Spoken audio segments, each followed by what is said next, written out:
Chers téléspectateurs, nous sommes dans une émission aujourd'hui pour décrypter le discours de la nation du président Bassirou Diomaye Diakhar Faye. Nous avons comme invité Abdoulaye Diallo, secrétaire général CELS à Sédhiou, Kémo Mané, coordinateur communal PASTEF Sédhiou. Je donnerai le soin de se présenter.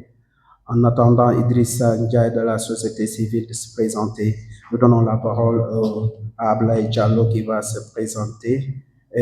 Bonsoir, M. Diallo. Bonsoir.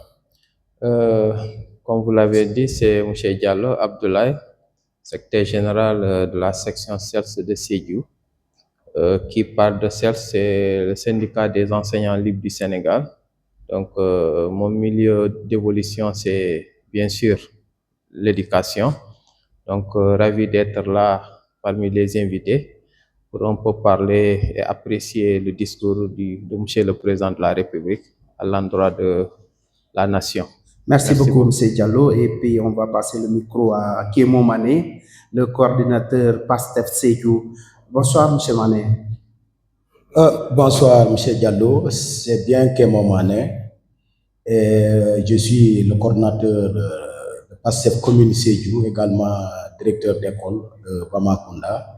Je voudrais profiter de cette nouvelle année qui arrive dans quelques minutes pour souhaiter vraiment que cette année soit une année de paix, une année de bonheur, de prospérité, et que prier également pour que notre maire de Djiredji qui vient de passer, et que Dieu l'accueille dans son paradis céleste. Merci. Merci beaucoup, M. Mané. Je pense que on va s'associer à ces prières-là pour M. le maire Malamine Diawara, mais aussi pour notre doyen confrère qui nous a quitté, Moussa Dramé, et aussi Pape Faye, que nous prions leur âme repose après. Donc, nous allons démarrer avant l'arrivée de Idrissa Ndiaye de la société civile. Donc, sans autant... Bon, c'est dire qu'à l'occasion de son adresse à la nation, le 31 décembre 2025, le président Bassirou Diomaye Diakhar Faye a livré un discours à la nation. Et aujourd'hui, ce message attendu dans un contexte de réforme profond et de forte attente sociale. Monsieur Diallo, aujourd'hui, quelle lecture faites-vous de ce discours du président? Voilà, alors l'appréciation que je fais de ce discours, que j'ai suivi, j'ai vu un homme serein qui a bien appris de ses erreurs précédentes, un homme rassuré, un homme rassembleur qui commence à assumer ses responsabilités. Il l'a dit. Il est le président de tous les Sénégalais, il n'est pas un président d'un parti, il n'est pas dans le sectarisme. Il l'a dit, il compte exercer pleinement le serment, respecter le serment qu'il a pris devant les Sénégalais. Et sur ce plan, je pense qu'il faut saluer cette posture, c'est ce qu'on attend d'un président.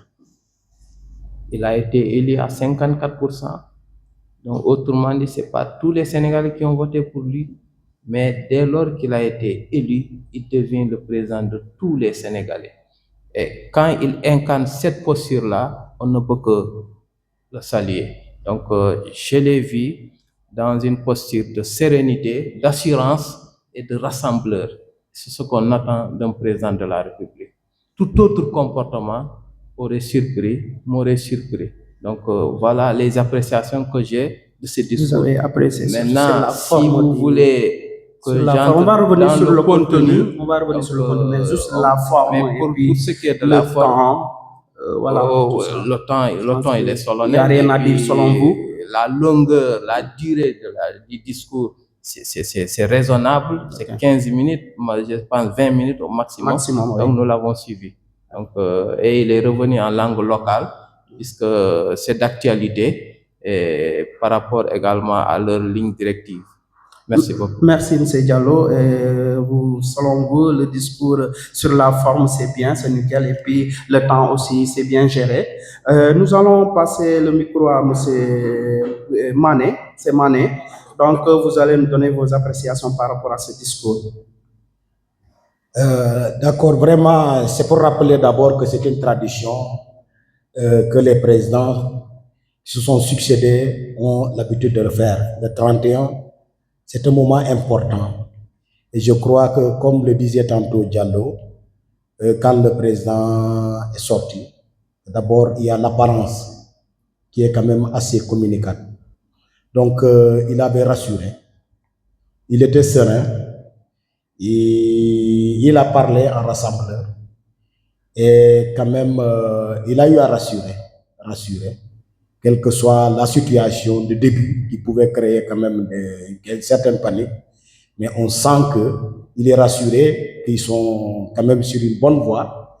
Et non seulement sur toutes les questions qui engagent quand même le développement qu'il a eu à aborder, mais également il a eu à féliciter et reconnaître le travail de son équipe gouvernementale. Donc, grosso modo, vraiment, il nous a présenté un nouveau visage qui rassure nous en tant que population, en tant que politique. Vraiment, nous sommes satisfaits du discours qu'il a tenu aujourd'hui. Merci.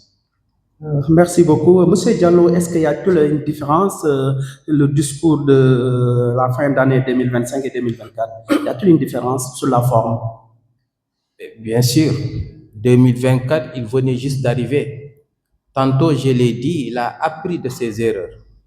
Nous avons vu un président serein, rassurant, rassembleur. Tout le contraire, en 2024, il venait juste d'arriver. Il faut lui concéder ça. Donc, il commence à être dans la peau d'un président. Ça, c'est normal. Et là, c'est pas être critique en faisant ces remarques-là. C'est tout à fait naturel. Donc, au fur et à mesure, et ce qui est sûr, les discours antérieurs, futurs, mais il y aura d'autres changements également, que ce soit sur la forme, sur le contenu. Puisque après lui, son adresse, il va suivre les débats, il va apprendre, prendre les critiques positives, les améliorer, n'est-ce pas? Donc c'est ça. Donc c'est ce qu'on attend de lui et nous espérons qu'il est comme ça, il sera sur la bonne voie et que rien ne le distrait. Puisqu'il l'a dit, j'ai retenu ça quand il disait respect du serment. Respect du serment. Quand vous lisez le serment, vous prenez le contenu du serment. Ce que le contenu dit, c'est très important. Respect du serment, que rien ne peut le distraire. Donc c'est un engagement très fort. C'est pour cela que j'ai dit, j'ai vu un président serein, rassembleur. Merci beaucoup, M. Diallo. Et on va continuer avec M. Diallo avant de revenir sur M. Mané. Et ce discours-là, à la fois bilan et feuille, le contenu. Oui, vous savez, ça a tout le temps fait débat sur le contenu. Et moi, je suis d'avis qu'on ne peut pas, dans un discours, parler de tout. Mais il a dit l'essentiel. Pourquoi il a dit l'essentiel? Puisqu'il reconnaît même que 2025 est une année exigeante. On sort d'une situation très difficile. Le fait de reconnaître ça déjà, il a des excuses. Maintenant, c'est d'insister, persister sur le nihilisme là qui n'est pas bon. Mais dès lors qu'il reconnaît, on sait pertinemment qu'il accepte d'être orienté, il accepte de prendre la bonne voie. Dès qu'il reconnaît qu'il y a des choses à améliorer. Ah, mais bien sûr, il l'a dit, il est revenu. Chaque secteur, si vous voulez, les secteurs qui nous intéressent. Oui, allez-y. Parlez de l'éducation, allez-y, puisque vous êtes dans l'éducation viendra après. Avant que je sois éducateur, il y a d'abord, je suis citoyen. Il y a une chose qui m'intéresse, c'est la baisse des denrées de première nécessité. Il l'a évoqué. Même si nous le constatons, mais nous pensons que c'est insuffisant. Et lui-même, il le reconnaît. C'est pourquoi il dit, en 2026, nous allons poursuivre les différentes baisses annoncées. Vous prenez le carburant. Il y a une baisse, mais jusqu'ici, je ne suis pas satisfait personnellement. Et pourquoi? Pourquoi je ne le suis pas? C'est par rapport au discours servi antérieurement. Tant que le pays voisin, qui est le Mali, à côté, le prix du carburant entre nous et le Mali, que le Mali nous dépasse, je ne suis pas encore satisfait. Ce n'est pas le discours qui nous avait été servi. Je reconnais que des efforts sont en train d'être faits. Mais puisqu'on n'en est pas encore là, je les encourage seulement. On ne les félicite pas, on les encourage à aller de l'avant. Lui qui l'a dit. Les autres denrées de première nécessité, c'est inévitable. Il faut aller vers ça. L'autre aspect qui touche la population, ils vont réviser le RNU. Registre national. C'est important. Pourquoi la suppression des bourses là? D'où viennent ces bourses là? À qui est destinée cette bourse là? C'est ça. Maintenant, ils disent qu'ils vont augmenter le nombre de bénéficiaires. Et ça prend du temps. Oui, ça prend du temps. C'est encore des effets d'annonce. Nous attendons l'application, l'effet, l'exécution de ces mesures-là. Ouais. Vous avez parlé maintenant de l'éducation. Moi qui suis acteur, il a fait la situation que je peux vérifier valablement. Parce que tout ce que je vérifie, je démarre ça dans ma localité. J'ai l'habitude de le dire à mes camarades. Le Sénégal, pour moi, commence à Sédhiou. Si Sédhiou bouge, je suppose que le Sénégal bouge. Si ça ne bouge pas, si vous creusez à Ziguinchor, à Thiès, ce n'est pas mon problème. Je dirais toujours que ça n'a pas bougé. Mais tant que ça bouge à Sédhiou, ça bouge. Nous avons assisté au lancement du PIRAP, le programme d'urgence de réception. Oui, sur le terrain, vous allez là-bas, les promesses sont tenues, puisque vous allez à Sakar, vous allez à Mandina, les classes sont construites. Présentement, ils sont à Dakabanta, en chantier. Je suis en train de le suivre en tant qu'acteur, parce que quand ça ne va pas, je fais un rappel au bon endroit et à qui de droit. C'est ça notre mission. Donc, sur ce plan, ils ont promis 2500 classes, n'est-ce pas, qu'ils vont sortir de terre et des blocs administratifs. Ils ont rappelé le recrutement qu'ils ont fait des 2000 enseignants. Mais jusqu'ici, il faut reconnaître que le gap reste encore. Là aussi, c'est un autre débat. On demande juste de faire davantage d'efforts pour 29 milliards. C'est un budget qu'ils ont annoncé. Donc, nous attendons de voir, puisque en dehors de ces infrastructures-là, il y a d'autres infrastructures qui étaient là, qui peinent à être réceptionnées. Vous prenez l'espace numérique là. Quand on annonce d'autres ISEC, 8 par exemple, comment on peut annoncer d'autres alors qu'il y a des chantiers qui sont à l'arrêt? Il faut les achever d'abord. Ouais.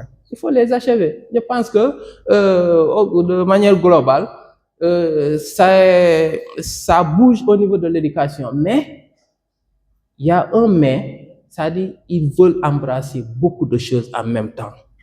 Beaucoup de choses en même temps. Ça pose problème. Oui, ça pose problème. Et je pense qu'il faut aller mollo. Ils ont fait à peine 2 ans seulement. Peut-être qu'il y avait beaucoup de promesses électorales et puis voilà. Oui, c'est pas une raison d'aller comme ça. Ouais. Lui, il en sait quelque chose. Je parle devant des enseignants. Donc, qui trop embrasse, mal étreint. Donc, il y a beaucoup de réformes pertinentes, mais il faut aller petit à petit. Nous avons bénéficié d'un LINAC. L'évaluation de l'existence des LINAC a été faite à Thiès. Il y a beaucoup à dire. Oui. Beaucoup à dire sur le fonctionnement. Même si ailleurs, il y a des LINAC, des poses de pierre qui ont été faites. Mais il faut d'abord l'existant qui est là, il faut consolider. Et bien dans le contenu, dans le fonctionnement, etc. Donc c'est important. Merci Abdoulaye Diallo, CELS de Sédhiou. Et c'est vous annoncer que Idrissa Ndiaye vient de nous rejoindre sur le plateau. Mais nous allons donner à Kémo. Donc il y a quelques questions qui ont été soulevées par rapport au discours du président. Maintenant, je ne sais pas, qu'est-ce que vous allez apporter comme réponse? Tantôt, M. Diallo a parlé de l'éducation, parler de la vie sociale, et puis tout ça, qu'est-ce que vous en dites par rapport à ces... Donc, tout ce qui a été dit, il y a certaines choses qui ont été faites, mais aussi il y a beaucoup de choses à améliorer.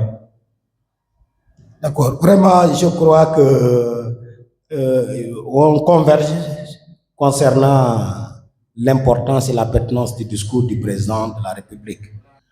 Donc, mais comme je le disais tantôt, il a évoqué des questions d'urgence, dont l'éducation, dont la gestion des bourses familiales. Donc, pour l'éducation, vous savez que quand on commence naturellement, ils ont eu cette vigilance quand même d'auditer. Parce que je crois qu'il faut comprendre une chose avant de l'engager. C'est important. Dans ce processus d'audit, il a été constaté que des constructions ont été annoncées, finies, réceptionnées et parfois qui n'existent pas. Donc c'est important. Des constructions annoncées alors qu'ils n'ont pas été achevées et qu'on déclare achevées. Donc c'est important. Au moment où la situation du pays en termes de finances était délicate. Il l'avait dit d'ailleurs quand il disait que c'est une année exigeante. Donc c'est de cette situation qu'il parlait. Donc les audits non seulement prennent du temps, mais la volonté y est d'achever les chantiers. Ça, je crois que par rapport à cette volonté, donc il a été commis quand même une politique d'urgence, constater que ceux qui sont en train de construire les classes sont des militaires. Donc on n'a même pas voulu, on a voulu gagner le temps de sorte que on n'a pas fait appel d'offres à des entrepreneurs, malgré qu'ils se plaignent. Donc parce que l'urgence était là. Heureusement, c'est des chantiers. Moi, le dernier chantier que j'ai vu, c'est le chantier de Dakabanta. Mais sincèrement, il progresse avec beaucoup d'assurance. Donc quant à la question des bourses, moi je crois que vraiment la gestion, je ne sais pas ceux qui devaient piloter. Alors la tendance est surtout politique. Donc tu es avec moi, tu es favorisé. Tu n'es pas avec moi, tu n'es pas favorisé. Et c'est pourquoi ce gouvernement a pris le soin sur lui d'auditer pour quand même identifier les personnes à besoins sociaux. Et je crois que dans son discours, il a parlé d'1 million de personnes. Donc, les personnes ont été déjà identifiées et je crois que le processus peut déclencher. D'ailleurs, même le gouvernement s'est prononcé sur ça. Donc, par rapport à d'autres questions, comme par exemple la campagne arachidière, baisse des prix. Oui, la baisse des prix. Effectivement, je crois que c'est connu de tout le monde. Les taux de baisse des prix donc, varient entre 12% jusqu'à 29% selon les prix. Donc, un tableau a été quand même lancé et mis vraiment à l'observation de tout le monde. Ça, donc, il faut le féliciter. Mais il faut comprendre globalement que la pertinence du discours également, c'est chiffré. Tout ce qui doit être fait est chiffré. Donc, je crois que ça va faciliter d'abord le bilan, parce que c'est chiffré. C'est différent de certains discours où on dit il faut faire, on doit faire. Donc ici, il dit concrètement, voilà la somme qui nous permettra de faire ceci.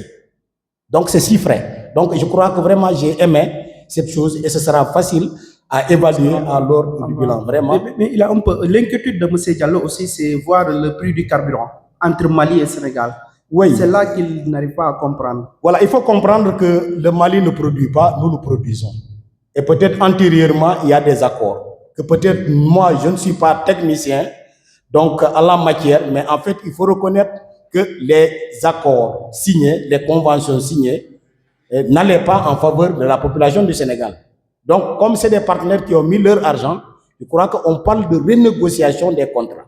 Et je crois que le gouvernement est dans ce processus. Maintenant, quand est-ce que vraiment les produits nous reviendront de droit au point qu'on les gère vraiment à notre guise? Mais je crois que quelque part, il faut reconnaître que nous ne sommes pas dans une yon yokote, mais nous sommes dans une baisse. Et je crois que le président l'a dit, que nous sommes dans un processus d'améliorer la condition de vie des Sénégalais. Ça, il faut le reconnaître. M. Diallo dit qu'il faut aller mollo-mollo, parce que vous annoncez plus que vous faites sur le terrain. Oui, comme quoi par exemple? Il faut, bon, il a souligné, des fois il y a beaucoup de promesses, vous voulez faire tout ensemble et dans un instant, et puis pour lui, il faut aller mollo-mollo, poser petit à petit pour pouvoir arriver dans ces objectifs. Il faut comprendre que les urgences ne sont pas logées dans un seul secteur. Tout est urgence. Donc tout est urgence, c'est pourquoi vous sentez l'exigence des populations.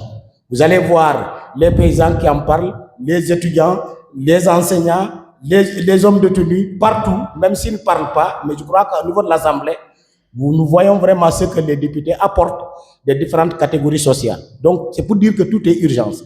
Donc, il faut essayer de toucher un peu partout parce qu'on ne peut pas laisser un secteur en rade pour dire qu'on s'occupe de l'autre secteur. Mais est-ce que vous, lorsque vous étiez dans l'opposition, vous savez que tout est urgence et puis vous critiquez le régime sortant, est-ce que vous n'êtes pas rattrapé par la réalité du pouvoir? Non, c'est que nous avons la volonté pour tout opposant. L'ancien régime aussi avait la volonté. Non, pour tout opposant, oui. Il émet des vœux, il émet des propositions par rapport à une vision qu'il a élaborée. Donc maintenant, la théorie et la pratique. Donc ça vraiment, on est obligé de se refaire. Et je crois que le gouvernement est en train de se refaire. D'ailleurs, à écouter, à observer le président quand il tenait son discours, vous comprendrez aisément. C'est comme si c'est quelqu'un qui est serein parce que peut-être maintenant, on a maîtrisé la chose. On dit que voilà nos problèmes, voilà le chemin. Mais auparavant, c'est des intentions. Je crois que si vous vous rappelez, pour donner un exemple, le président Abdawad, quand il était président dans l'opposition, il disait qu'en 100 jours, il allait régler le problème de la Casamance. Mais après les 100 jours, ça c'est la volonté et ce que tout le monde souhaitait. Mais après les 100 jours, mais il est revenu pour lui dire qu'il s'est trompé parce qu'en réalité, il ne connaissait pas la réalité. Et il venait de découvrir la réalité. Donc, toute personne qui commence un métier, même un enseignant, je prends l'exemple terre à terre qui nous permettra de comprendre. Un enseignant, cette année, s'il sort d'une école de formation, ses premières fiches, au fur et à mesure qu'il en fait, il s'améliore davantage. Et je crois que le gouvernement est dans ce processus. Merci, Merci. Je pense que nous allons passer la parole à M. Ndiaye, la société civile. M. Ndiaye, vous nous avez trouvé sur les débats par rapport au discours du président. Donc, nous étions sur la forme du discours, M. Ndiaye. Bon, moi, je m'associe au remerciement. Vous êtes confronté à la réalité du pouvoir dans ton discours. Également, bon. C'est ce que je lui disais tout à l'heure. Exactement. Rester à l'opposition. Moi, je remercie tout le monde. J'ai écouté le président de la République et il dit qu'il s'engage à appliquer avec humilité, écoute et lucidité le projet de transformation systémique que vous avez vendu aux Sénégalais, que nous avons acheté, par lequel vous avez été publicité pour la première fois qu'un parti politique de l'opposition soit investi au premier tour. Inimaginable. Il dit que ce projet stipule la justice, la souveraineté, l'éthique, la transparence et la dignité. Et il a utilisé une métaphore, la boussole, qui vous oriente. Mais rien de tout cela. Il n'a pas lié le discours à l'acte. Il y a une différence. Il y a une différence. Moi, je ne suis pas politique, mais j'ai accompagné le projet du PASTEF. Parce que nous partageons les mêmes aspirations. Le PASTEF m'a traité dans le patriotisme. Nous sommes des éléments de la société civile. Nous nous battons pour la transparence, la redevabilité, la participation et l'efficacité. Donc, il n'a pas lié l'acte à la parole. Mais nous sommes désolés de le constater. Parce que la première erreur que le PASTEF a faite, quand tu gagnes le pouvoir, les fonctions clés, les ministères clés, on ne les donne pas. Comment tu peux gagner un pouvoir? Tu donnes le ministère de la Justice, tu donnes le ministère de l'Intérieur. Mais on ne les donne pas. On donne aux autres partis de la coalition que les ministères, peut-être de la culture, de l'environnement, de la femme. Mais les ministères là, il faut les gérer. Donc vous avez le pouvoir sans le pouvoir. La deuxième chose, vous ne serez évalué que sur 2 faits, voire 3. La première chose, c'est la justice des martyrs. Rien de tout cela. La justice des martyrs. La seconde, c'est la réduction des comptes. Le troisième, c'est la souveraineté. La souveraineté monétaire, la souveraineté sécuritaire et l'autonomie dans les choix stratégiques pour le développement et orienter le Sénégal sur la voie de développement. Tout cela, rien n'a été fait. Moi, je vous ai accompagné parce que il y avait un contenu dans le discours quand vous parlez de souveraineté. Surtout le franc CFA. La souveraineté économique par la domination par le mécanisme du franc CFA. Parce que le franc CFA, vous l'avez dit, c'est vrai. C'est une monnaie coloniale qui est politiquement illégitime, économiquement inefficace et socialement inéquitable. Vous avez promis aux Sénégalais de créer notre propre monnaie, de battre notre propre monnaie et de définir une politique pour l'émission monétaire, les taux d'intérêt et la politique de change. Vous avez parlé d'une politique monétaire, d'une politique budgétaire, une politique fiscale. Mais aujourd'hui, la fiscalité, c'est sur les conducteurs de Jakarta. Des jeunes qui se sont battus derrière vous. Tu fais le tour de la ville, ne serait-ce que c'est tu verras des jeunes qui conduisent des Jakarta, qui ont fait des études au CESAC, qui ont des MBA en gestion de projet, des autres qui ont le master, qui sont là, qui attendent d'être employés. Ils sont obligés d'acheter des assurances, il y a de la rigueur sur eux, il faut muter les motos, il faut payer tous les jours, mais ça ne marche pas. Ça ne peut pas marcher comme ça. Vraiment, nous sommes très déçus. Du discours. Oui. Et les actes. Pas du discours, parce que le discours, ce qu'il a dit et ce qui se passe sont diamétralement opposés. Ce discours, ce n'est pas un discours dans la solennité, non, c'est un discours de rupture. Et mais nous sommes toujours dans les mains de la France. Maintenant, le Sénégal est en danger. Comment? Bien sûr. De toute ma vie, je n'ai jamais vu un siège d'une coalition. Diomaye l'a créé, il va aux élections. On va arriver là, après on va parler de la politique. Voilà. Donc, nous sommes discutés. Aujourd'hui, vous avez dit la justice, la souveraineté et la gouvernance, ça ne va pas, selon vous? Non, ça ne va pas. Tous ceux qui ont été arrêtés ont été libérés. Ils n'ont pas été libérés, ils ont été libérés. Il n'y a pas de reddition de comptes. Et vous avez promis l'instauration d'un état de droit. La liberté d'expression et l'égalité des citoyens devant la loi. Ce n'est pas ce que nous sommes en train de vivre. Je vous aime encore, mais j'attends des résultats. Je voudrais véritablement que le PASTEF se met sur la rampe des pays, mettre le Sénégal sur la rampe des pays capables vraiment d'amorcer un développement endogène. La justice, vous voulez qu'il y ait la justice. Et puis, M. Mané, vous avez la parole, vous allez un peu apporter des précisions par rapport à ces inquiétudes-là. Il nous a parlé de la justice, la souveraineté, mais aussi gouvernance. Oui, effectivement. D'abord, je voudrais rappeler à M. Ndiaye que depuis des années, le projet de PASTEF a été porté par le leader Ousmane Sonko. Donc, si vous constatez, donc peut-être c'est lui qui avait plutôt fait beaucoup de discours.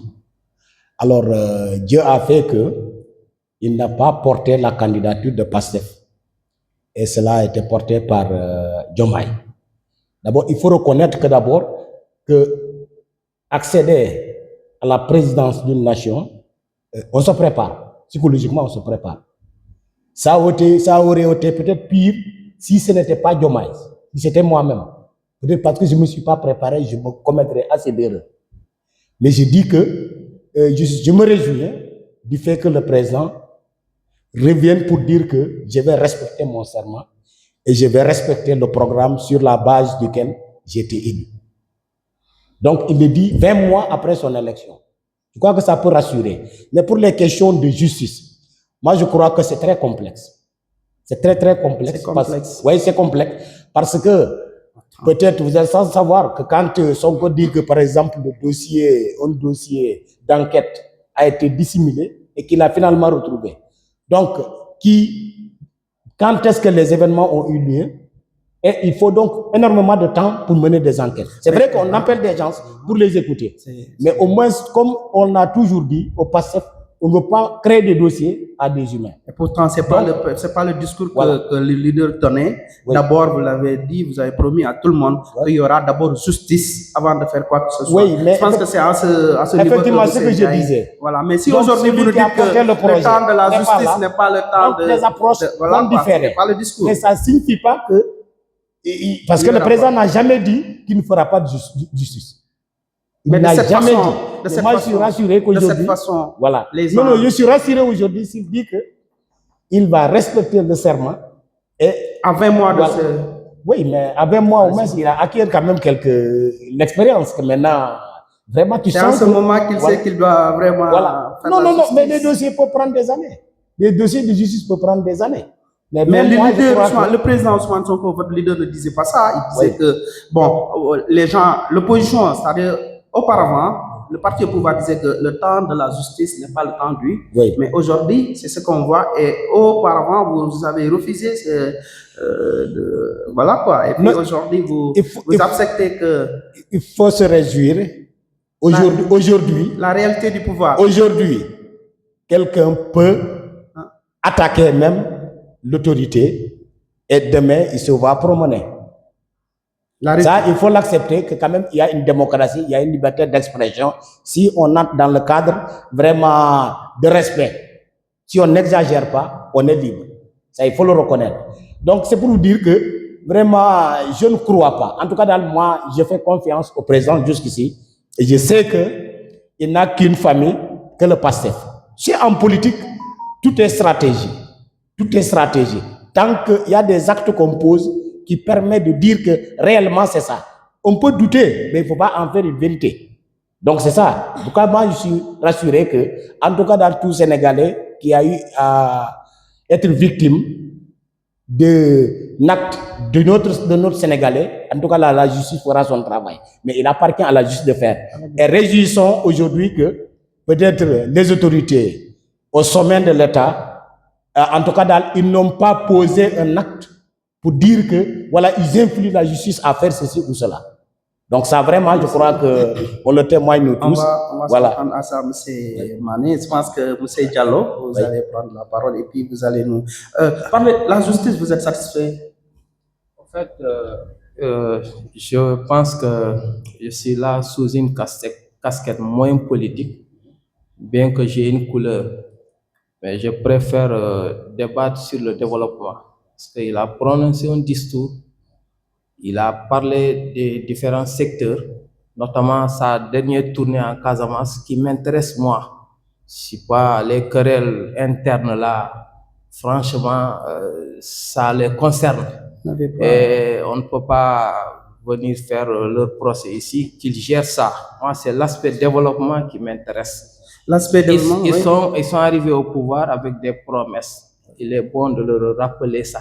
Les promesses. Quand je parlais de la baisse des produits, des carburants, il a lié ça au fait que le Sénégal produit. Depuis quand le Sénégal est devenu producteur de ces produits-là? Par rapport au discours qu'il tenait. Non, c'est pas lié. C'est un constat. Moi, je les encourage. Et je sais que en 2 ans, ils ne peuvent pas faire beaucoup de choses ici. Mais ce que j'attends d'eux, en fait, c'est l'approche qui posait problème. Moi, je suis dans le secteur de l'éducation. On parle de résorption d'abris provisoires. Qu'est-ce qui a amené les abris provisoires? C'est parce qu'il y a un besoin d'éducation ici. Maintenant, il faut choisir. Faut-il attendre que les gens construisent pour amener les enfants à l'école ou bien il faut les mettre dans les abris provisoires et attendre les constructions? C'est cette approche-là qu'ils ont manqué. Ils sont bons, ils ont trouvé, disent-ils, un pays au 4e sous-sol. Fallait le maintenir là-bas que de détruire le sous-sol là et aller mollo. Maintenant, si vous enlevez toute la toiture là, vous laissez les gens sous le soleil. Vous dites attendez. Eux, ils sont munis de leur parasoleil. C'est ça. C'est là-bas où les gens ne sont pas d'accord. Le président de la République, il a fait une tournée en Casamance, disent-ils. Là aussi, je vous reproche beaucoup de choses, vous de la presse. Quand on parle de Casamance, c'est pas Ziguinchor. La Casamance, c'est 3 régions naturelles. C'est pas le passage au niveau du département de Goudomp seulement qu'on dira il a fait Sédhiou et Ziguinchor Sédhiou. Moi, personnellement, je suis pas content. Il y a des chantiers à l'arrêt. Pourquoi ne pas redémarrer ces chantiers que d'ouvrir d'autres chantiers? La presse a signalé tous ces chantiers-là. On a fait oui, non, je sais une remarque. Quand on dit Casamance, la route qu'il a ouverte comme ça, c'est une nouvelle, c'est un nouveau chantier. Pendant qu'il y a des chantiers à l'arrêt ici. J'ai suivi les priorités du ministère des Infrastructures. Je n'ai pas vu ça. qu'il me donne la bonne information, donc. Ou bien Non, il j'ai n'a pas j'ai cité mal lu. Non, beaucoup j'attends d'idées. qu'ils me disent ça. Ensuite, Pondemento et puis autres. le projet Diomaye Casamance, le plan Diomaye Casamance, qu'ils me disent quelle est la part de Sédhiou dans ces chantiers. Chemane, vous allez prendre Et note. surtout, ne nous citez pas les chantiers qui sont à l'arrêt. La boucle du budget, toutes les infrastructures. Citez-moi tout sauf ces chantiers-là. Puisque si vous les mettez là-dedans, nous perdons. C'est déjà en cours. Les budgets sont là. C'est eux qui ont arrêté ça. C'est déjà engagé, oui. Ils n'ont qu'à nous dire qu'est-ce que le plan Diomaye a prévu pour notre terroir. Moi, je m'intéresse à mon terroir. C'est pourquoi j'ai dit, j'ai beaucoup suivi ce qu'il a dit. Je l'attends sur ça. Maintenant, sur les autres aspects, on attend que les gens tiennent leurs promesses. On nous projette dans des échéances qui sont même pas, qui sont incertaines. Et là, je ne suis pas d'accord. Maintenant, c'est pourquoi comment dire encore, je m'explique pour ne pas commenter les questions de justice. Nous sommes tous des citoyens. Nous savons ce qui se passe là-bas. Nous savons ce qui se passe là-bas. Maintenant, au moment venu, les gens sauront apprécier à juste titre. Merci. Parce que FIDA, il y a Darabé Soufi. Darabé Soufi. L'eau def, niti xam nañ ko. C'est ça. L'eau waja def, niti xam nañ ko. C'est aussi simple que c'est bonjour. clair, monsieur. Moi, c'est pourquoi Merci. la posture que je voulais, c'est de les encourager. Ils sont encore là pour 5 ans. Ouais. Je les encourage. Je les encourage et vraiment qu'ils essaient, qu'ils Espérons évitent qu'avec ce d'entrer discours-là, dans ces détails-là, va- puisque le temps presse. Il n'y a pas de temps à la diversion. Tout presse. Tout presse. Le nouveau budget là, c'est un défi. Vous Ça, allez il a dit. scruter chaque ministère. Moi, je suis au niveau de l'éducation.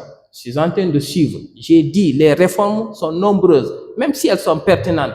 Mais on ne peut pas tout faire en même temps. même temps. L'introduction des langues là, l'anglais, c'était de l'impréparation.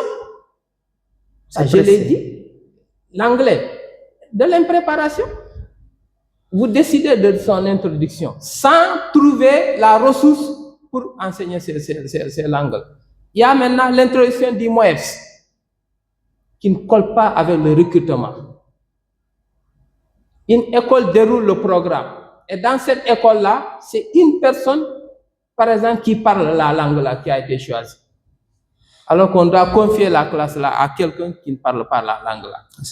C'est précipité. On n'est pas contre, mais c'est précipité. Ça n'a pas pris le temps qu'il faut pour mettre ça en œuvre. Voilà des questions. Merci. La révision du curriculum. Ils y sont. Le processus est enclenché.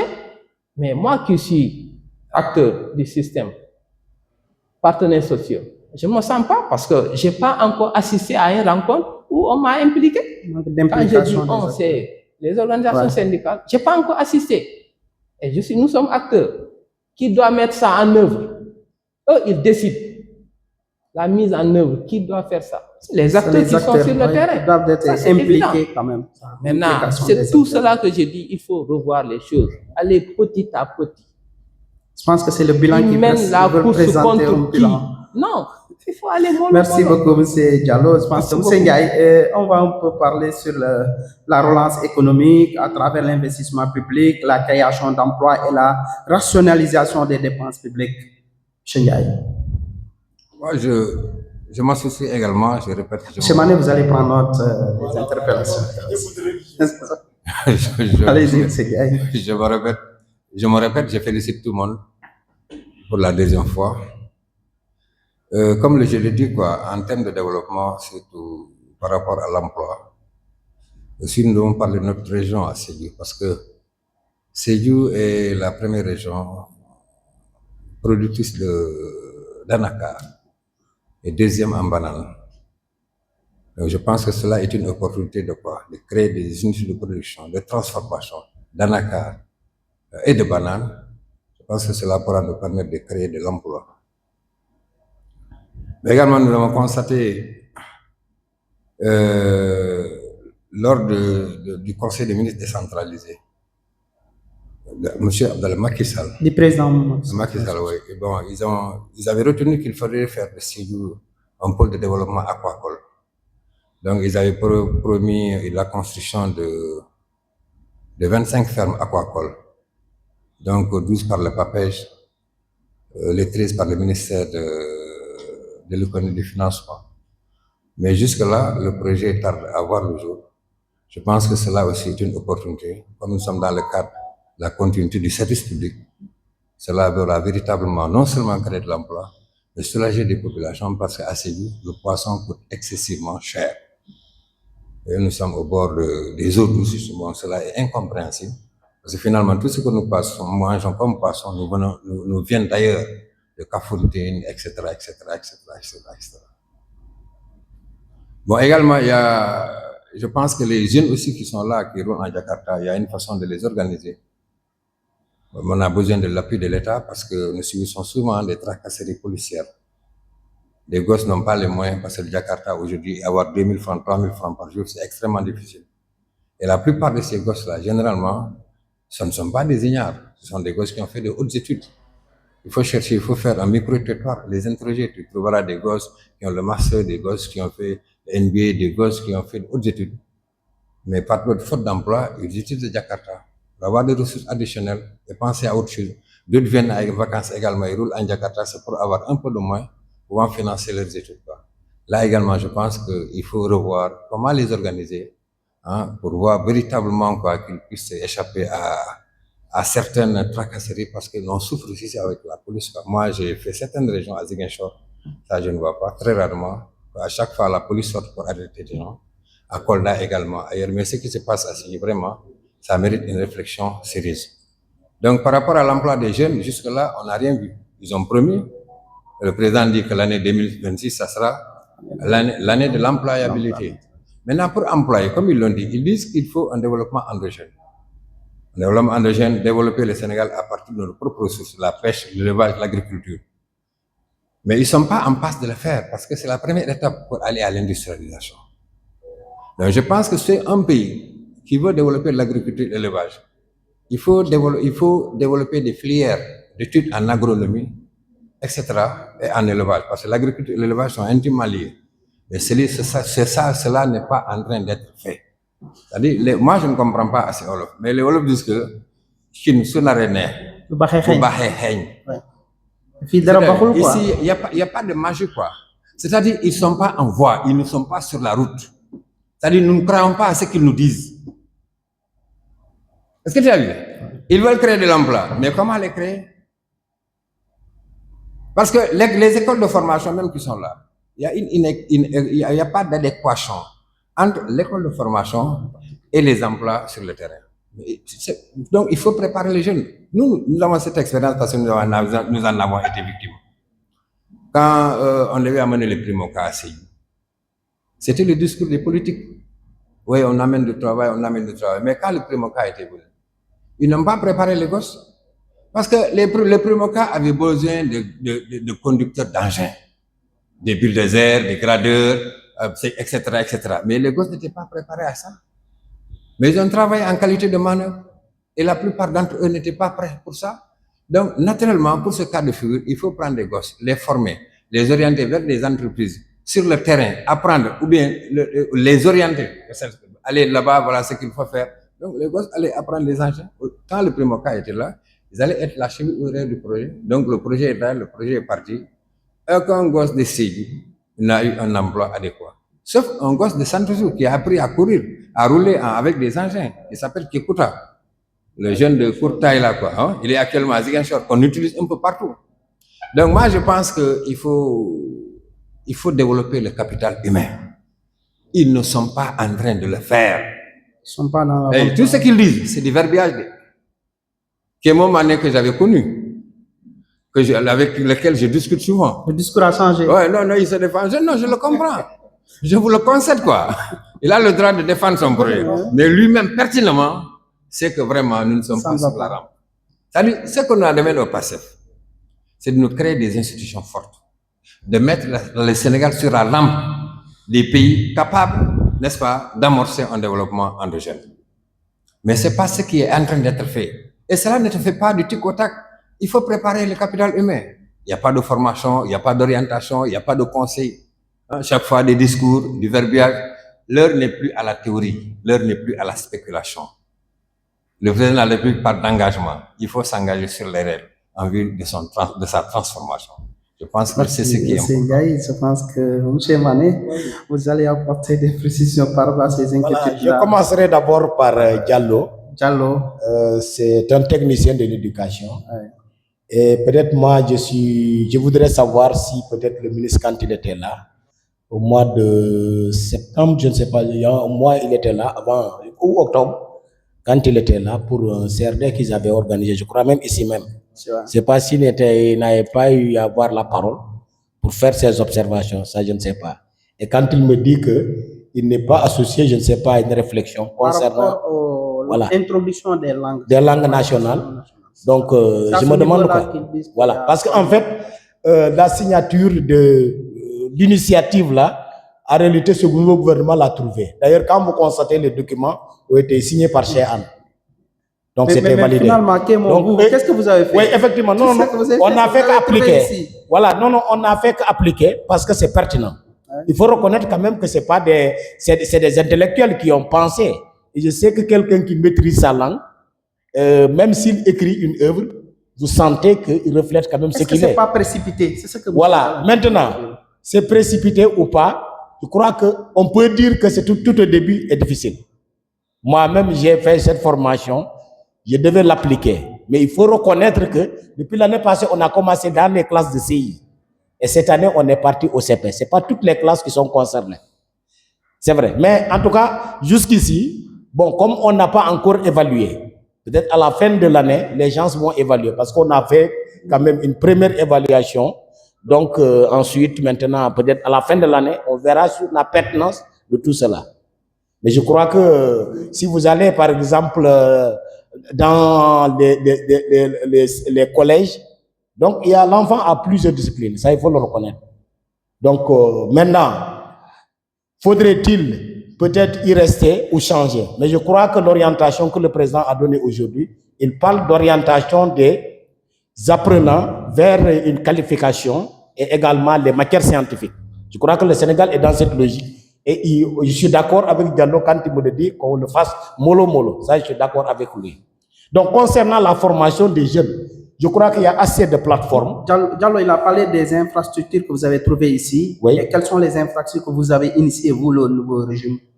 Oui, mais 20 mois, c'est vrai qu'ils sont en train de construire des classes. Ça, on le voit. Mais il y a quand même, je sais que on a recensé les difficultés de Sédhiou. La preuve en est que Madame le ministre du Sport, quand il était venu, il faisait partie du convoi. Elle a décrié et elle a expliqué pourquoi les chantiers, parce qu'elle parle, je ne sais pas, de plus de la moitié du montant qui a été investi dans le stade régional. Et alors que concrètement, on sait que ce n'est pas possible. Donc, voilà. Il y a la maison même de la jeunesse et de la citoyenneté. J'étais jusque là-bas. Déclaré, achevé, réceptionné, pas du tout. Maintenant, vous savez que c'est des contrats qui ont été signés, des conventions avec des entrepreneurs. Ces entrepreneurs sont-ils ici ou pas? En tout cas, là, je sais que souvent, ils procèdent par des audits. Et attendons, je crois que ça prend du temps, mais il faut revenir sur ces chantiers qui ont été déjà abordés. Vous savez, oui. Nous avons suivi la voilà. tournée.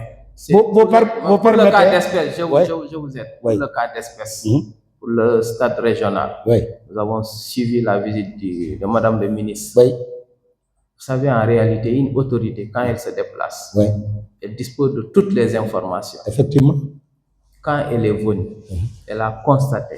Elle a même lu le Écoutez, elle a constaté, elle a décrié, elle n'a pas proposé de solution, de sortie de cette situation. C'est ça la déception. Voilà. Écoutez. En venant, elle savait que le stade de Sédhiou, la régional, là, ne bougeait pas. Depuis lors, qu'est-ce qu'elle a proposé? Je ne l'ai pas encore vu. Voilà. Écoutez, quand je parlais des chantiers là, j'ai dit, le plan Diomaye Casamance, nous sommes de la Casamance. J'arrive là-bas. Sédhiou, Kolda, Ziguinchor. Voilà. Qu'est-ce qui est réservé à Sédhiou? Voilà. Donc, citez-nous les chantiers qui sont prévus, sans y inclure, même si c'est au nom de la continuité, sans y inclure la boucle du Boudjé. Écoutez, la boucle du Boudjé, vous pouvez prendre le pont de Témento, puisque c'était à l'état d'annonce. Les espaces numériques là, tout ce qui est à l'arrêt à Sédhiou, vous mettez ça là-bas. Vous ne mettez pas ça là-bas. Dites-nous concrètement qu'est-ce que le plan a prévu pour Sédhiou. Moi, je suis comme ça. Parce qu'il ne faut pas nous berner avec ces discours. Ça suffit. Mais je suis d'avis. Je l'ai dit, moi je vous encourage. Voilà. En 2 ans, c'est très tôt, mais le temps presse. Voilà. On vous accorde, comment dirais-je encore, cet état de grâce pour moi, mais vous vous projetez sur un horizon qui n'est même pas venu. Voilà. C'est ça notre problème. Est-ce que vous permettez? D'abord, ce qui est là, l'urgence là. Est-ce que vous permettez?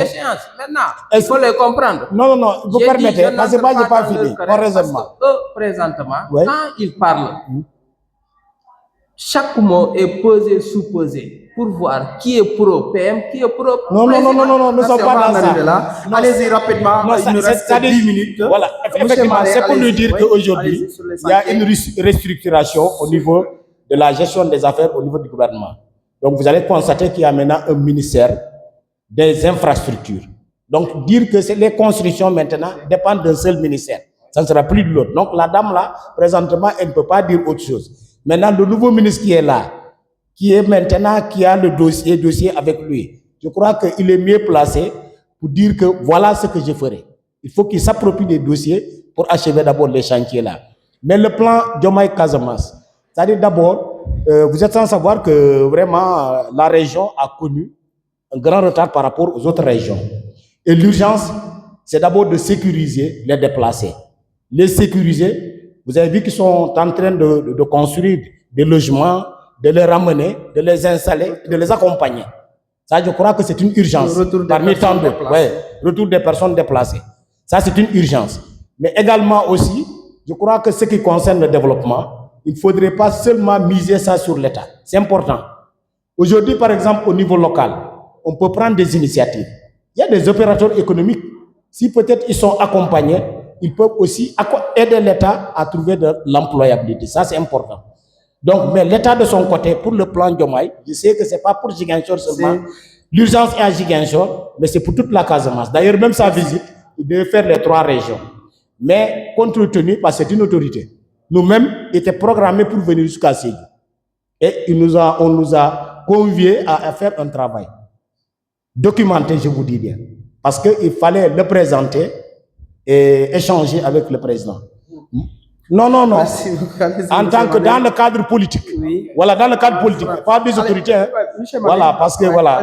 Merci beaucoup. La question de la formation que M. Ndiaye a posée pour l'employabilité des jeunes. Oui, l'employabilité, je disais, il y a une plateforme. Vous allez par exemple Pôle emploi, il y a une plateforme, les enfants s'inscrivaient. Il y a même une plateforme qu'on a envoyée. S'ils s'inscrivent, donc des fois, ils peuvent bénéficier d'un appui de l'État.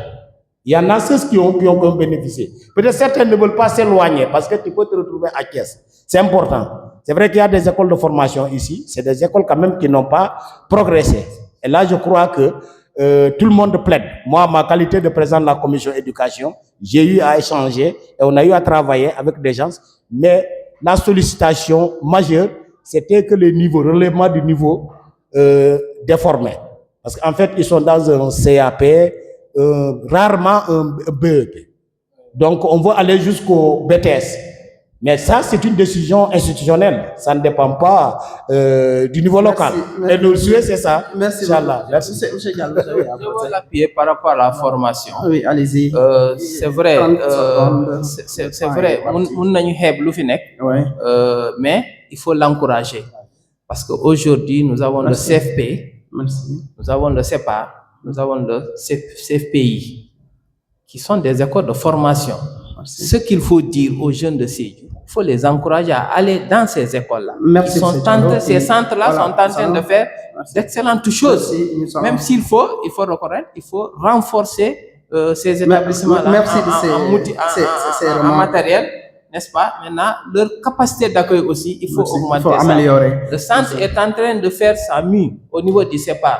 Faites un tour, ils sont en train de rénover. C'est des choses qu'il faut encourager. Merci. Voilà. Monsieur Ndiaye, donnez-vous comme ça. Monsieur Ndiaye, vous allez revenir un peu sur l'unité nationale. Sur l'unité nationale. Ouais, mais l'unité nationale, ça devait passer d'abord par le respect des principes. Si les principes ne sont pas respectés, on ne peut pas parler d'unité nationale. Parce qu'aujourd'hui, nous sommes à l'ère de la décentralisation, le développement dans l'autonomie. C'est-à-dire vivre à partir des ressources disponibles. Et nous avons des ressources ici chez nous que Dieu a mises à notre disposition, que l'État refuse de nous octroyer. Par exemple, aujourd'hui, quand il y a une société chinoise qui s'appelle Twyford, il y a une expertise dans la fabrication de carreaux, qui a des filiales un peu partout en Afrique, arrivé au Sénégal, a bénéficié de l'accompagnement du ministère des Mines pour une prospection qui s'est soldée par la découverte de la matière ciblée à Sédhiou. Donc, au lieu d'installer l'industrie à Sédhiou pour la transformation, créer l'employabilité des jeunes, ils ont créé l'usine de transformation à Sindia, à Mbour, à côté de Mbour. Et ce sont des véhicules qui viennent exploiter à la carrière tous les jours. Vous ne voyez pas des millions de camions qui nous dépassent. Tu vas à Marsassoum, tu vas trouver une centaine de camions. Tu vas ici à côté de la poste. Mais pourquoi Diakounda, où est l'employabilité? Mais on peut parler d'unité nationale. Il faut permettre aux populations de vivre librement des ressources que Dieu a mises à leur disposition. C'est sur ces principes-là que nous attendions le PASTEF, vraiment pour que véritablement l'usine qui est à Sindia, on n'a qu'à l'implanter ici. C'est notre dû et cela va nous permettre véritablement de régler le problème de l'employabilité. Merci, M. Ndiaye. Je pense qu'on va, dans 4 minutes, on va parler de la politique et puis on va parler de la crise qui se tend. Voilà, on sait ce qui se passe présentement entre Sonko et Diomaye et Sonko. M. Mané, est-ce que vous voulez dire Sonko et Diomaye? C'est Sonko et Diomaye, le concept continue vraiment? Oui, naturellement. On est en politique, les gens peuvent diverger sur certaines questions. Le président Ousmane Sonko l'avait dit, socialement, lui et Diomaye, Rakamla, il n'y a aucun problème. Et politiquement, il n'y a pas de problème. Voilà. Non, mais c'est un problème de vision en politique, tout simplement. Et c'est tout à fait normal. Mais à part ça, il n'y a pas de problème. Donc c'est pour vous dire que ce n'est pas une première. Dans l'histoire politique, on a vu avec les tendances du Parti socialiste, où les gens se venaient même... M. Mané, la rupture dont vous nous avez dit, vous avez parlé de la rupture.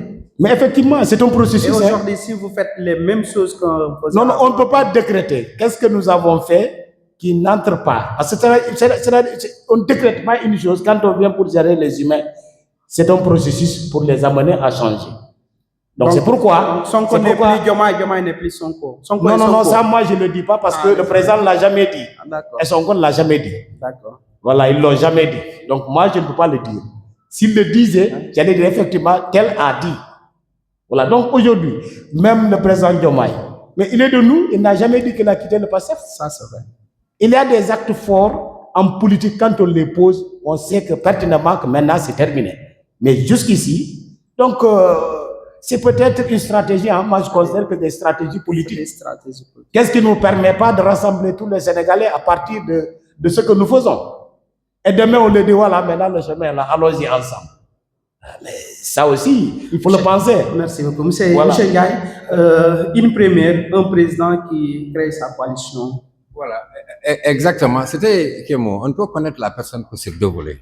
Ce qu'il dit et ce qu'il fait. Ce qu'il dit, c'est de la théorie. Et l'homme conscient peut ne pas dire de la vérité. Ça, c'est général, ce sont les philosophes qui le disent. Mais ce qu'il dit, ce qu'il fait, ça, c'est concret. Diomaye est candidat en 2029. Tu sais, le Sénégal tend vers une crise. Il faut régler cette question. Non, si. Parce que Diomaye sait qu'il ne pourra pas gagner une élection à partir des cartes. Mais M. Ndiaye, ce n'est pas une stratégie aussi politique? Non, ce n'est pas une stratégie. Ce n'est pas une stratégie. C'est-à-dire que la lutte est frontale. Il commence à s'attaquer. Mais ça, c'est une réalité. Il y a beaucoup de gens qui ne croient pas à ça. Non. Si... Diomaye est président en 2029.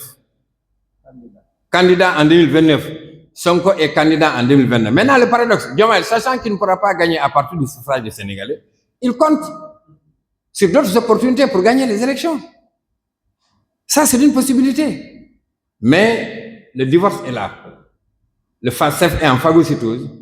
Il faut recoller les morceaux. Moi, je pense que c'est l'appel que je vous lance.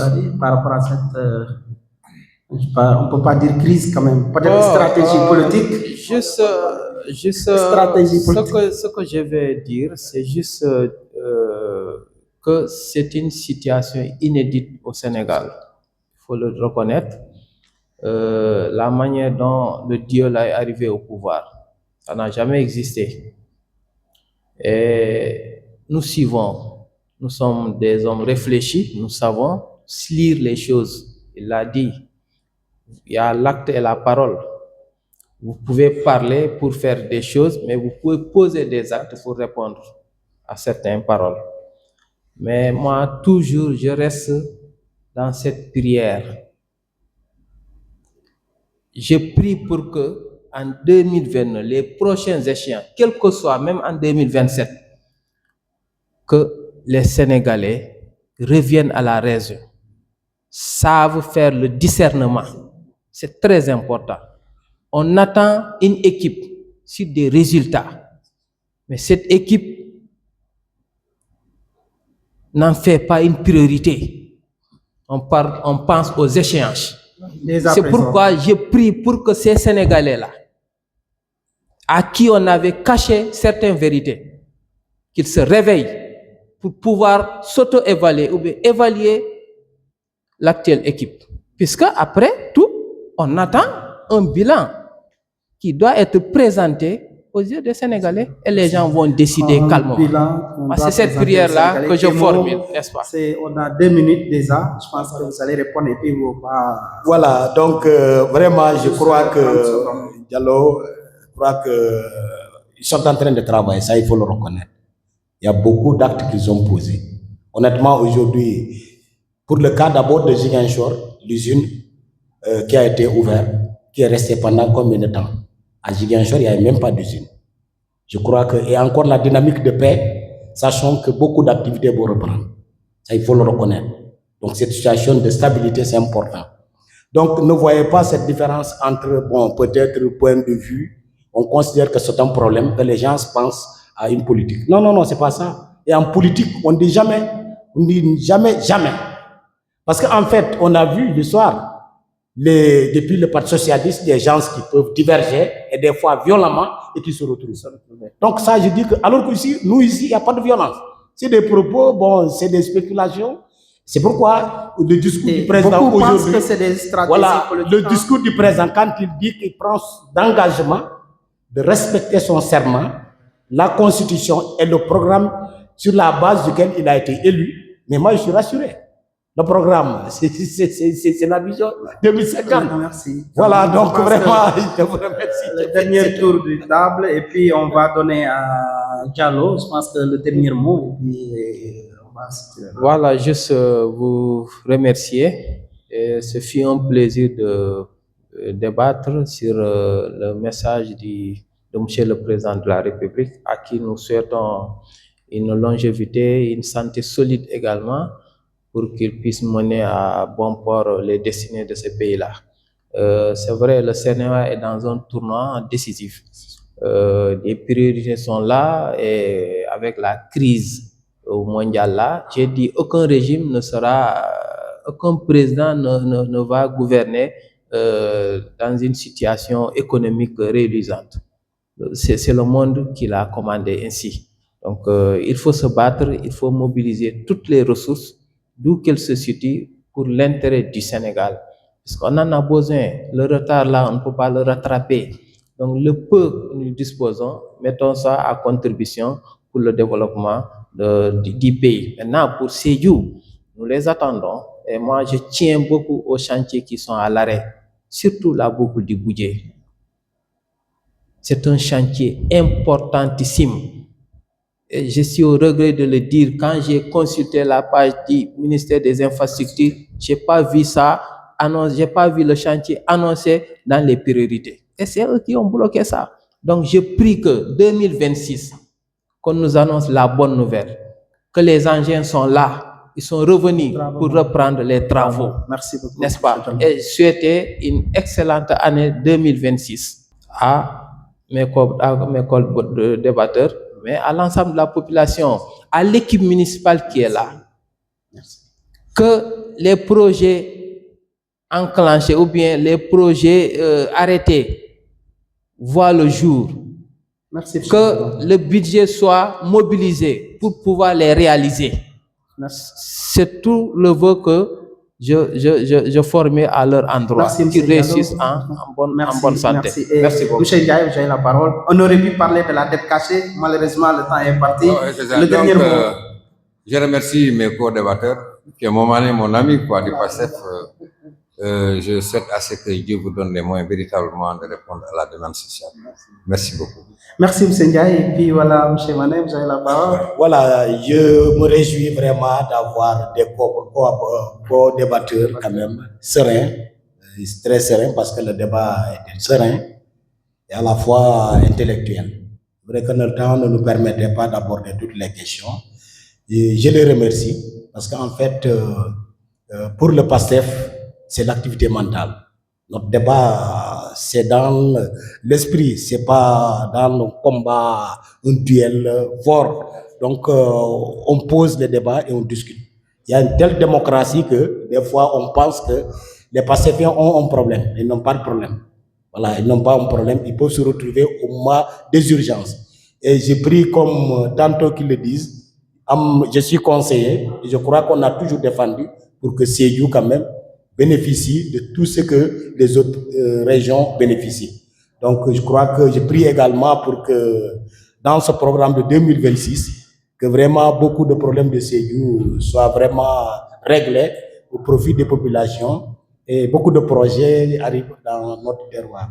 Je vous remercie. Merci beaucoup, M. Mané, coordinateur communal PASTEF Sédhiou. M. Diallo, merci beaucoup, la société civile avec M. Ndiaye. Je pense que c'était un plaisir quand même de partager le plateau avec vous. Et bon, je pense qu'aujourd'hui, ce que nous tous nous voulons, c'est que le Sénégal soit progrès, prospérité, santé, et puis que le pays marche. C'est le souhait de tout le monde. Et je pense qu'avec le discours du président, ça va aller. Merci beaucoup et bon retour à tout le monde.